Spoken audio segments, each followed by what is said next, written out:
chaque appel à une marina se termine de la même façon. Il n'y a pas d'espace, pas cette saison.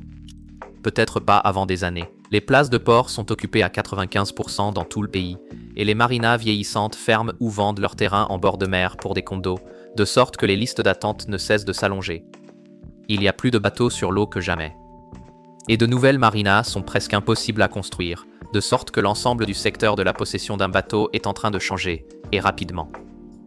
Pourquoi trouver un emplacement est-il devenu presque impossible, et qu'est-ce que cela signifie pour chaque propriétaire de bateau actuel et futur? Si vous voulez de vraies informations sur ce qui se passe en coulisses, n'hésitez pas à vous abonner pour en savoir plus. Au cœur de la pénurie de places de port se trouve une liste d'attente qui bouge rarement. La plupart des marinas aux États-Unis affichent un taux d'occupation supérieur à 95%, et beaucoup fonctionnent à pleine capacité année après année. Le registre d'un bureau de marina typique raconte l'histoire. Des noms remplissent les colonnes, certains griffonnés au crayon depuis plus d'une décennie. Un gérant tourne les pages, chaque ligne un plaisancier espérant un appel qui vient rarement. Une fois qu'une personne obtient un emplacement, elle a tendance à le conserver pendant des années, le transmettant parfois même à sa famille. Il en résulte une file d'attente qui bouge à peine, avec des taux de rotation si faibles qu'une douzaine de postes ouverts par an peut être considérée comme une chance. Dans la région des Grands Lacs, les listes d'attente des marinas publiques s'étendent désormais de 7 à 15 ans, et même les marinas privés ne peuvent pas promettre beaucoup mieux. À El Crapaud, Michigan, le meilleur candidat attend depuis 2. À Traverse City, seulement 2 ou 3 places se libèrent chaque année pour une liste de plus de 400 personnes. Certains marinas facturent des frais annuels juste pour maintenir votre nom sur la liste d'attente, et un appel manqué ou une réponse tardive peut vous faire chuter tout en bas.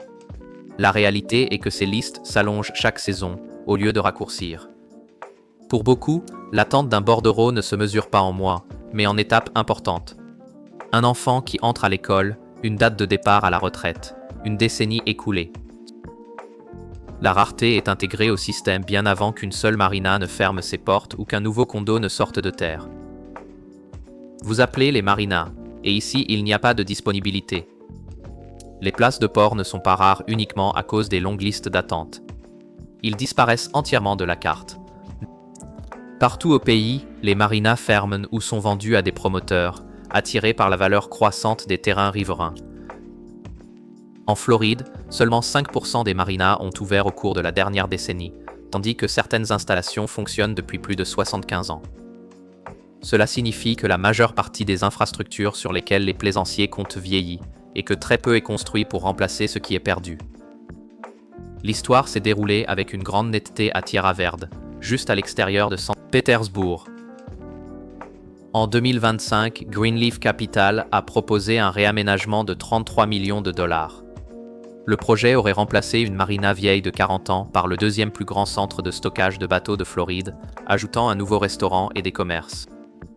Le projet promettait 711 places de stockage à sec, contre 314 auparavant, mais il a également suscité une forte opposition des habitants inquiets de la circulation, des voies d'évacuation et du changement de caractère de leur front de mer. Après des mois de débat, la proposition a été retirée avant que la commission d'examen du développement urbain ne puisse voter.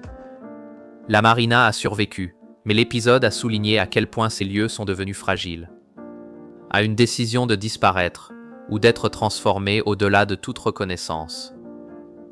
Un ancien directeur de marina a décrit le dilemme simplement. Nous ne pouvions pas nous permettre d'effectuer les réparations, et le terrain valait plus que l'entreprise. Quand la bonne offre est arrivée, il était difficile de refuser. Ce calcul se fait le long de la côte, car les propriétaires sont confrontés à l'augmentation des impôts fonciers, des assurances et de l'entretien croissant des installations construites il y a des décennies. Le résultat est clair.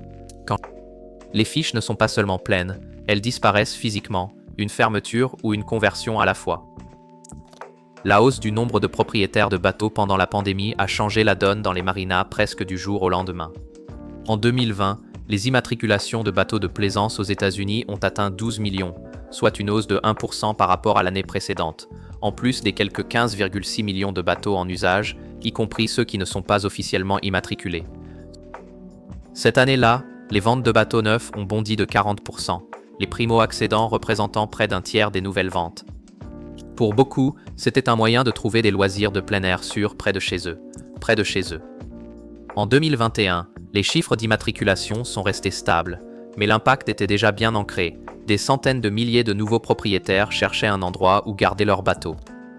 Un responsable des immatriculations de bateaux de l'État a décrit cette tendance comme une vague qui n'a pas entièrement reflué. En Floride, par exemple, les inscriptions ont grimpé à 1,2 million en 2024, soit une augmentation de près de 27% d'une année sur l'autre. La région de l'Atlantique Sud dans son ensemble a connu un bond de 12. Même si les ventes ont ralenti en 2023 et 2024, l'arriéré d'acheteurs des années pandémiques a maintenu la pression sur chaque emplacement et chaque étagère.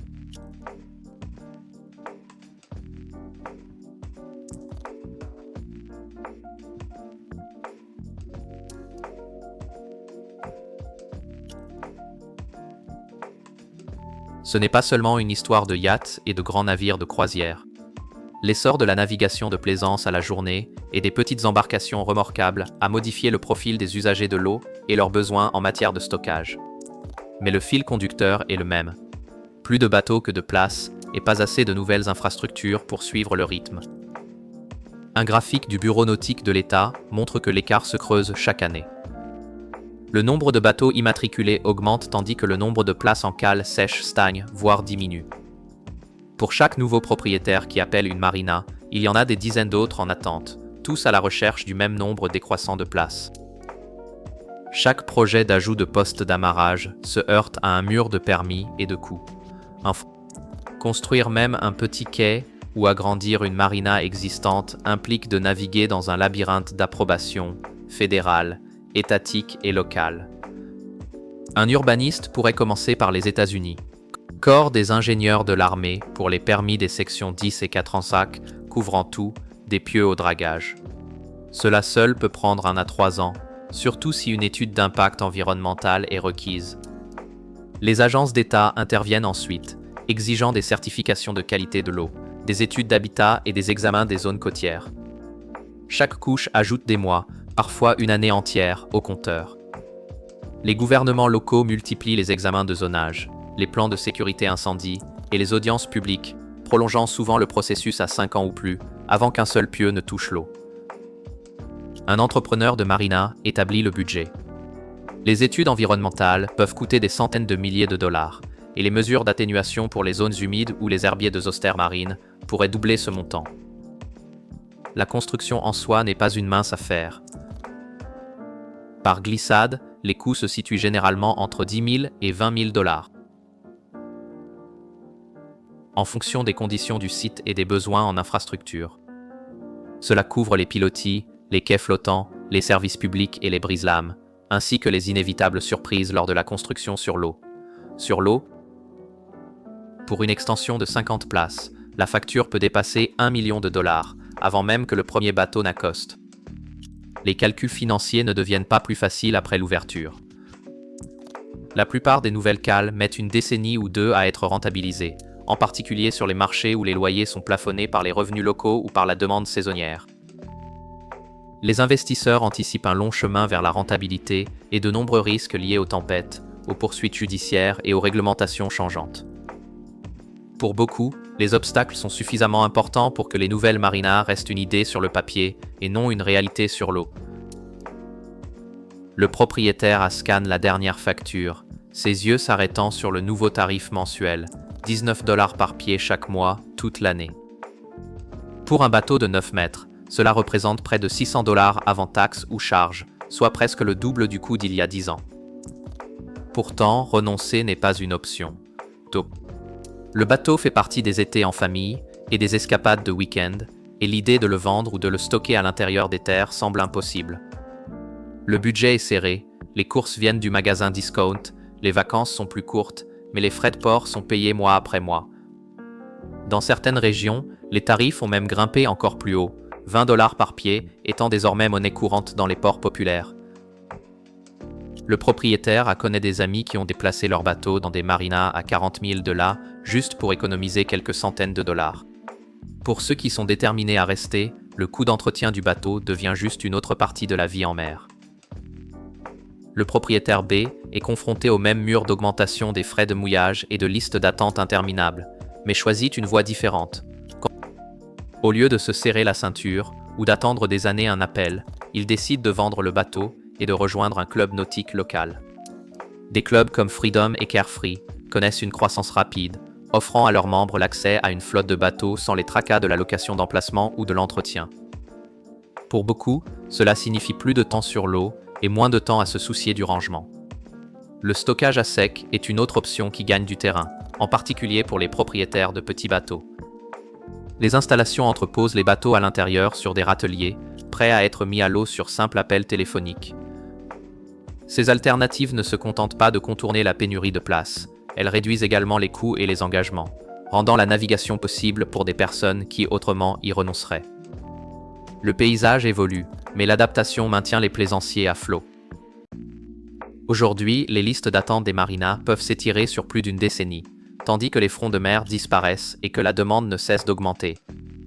Pour des milliers de plaisanciers, l'accès n'est pas qu'une question d'argent, c'est une opportunité qui leur échappe en temps réel. L'avenir de la navigation de plaisance dépend de la manière dont nous choisissons, ou non, de protéger l'accès public. Quel est votre avis ?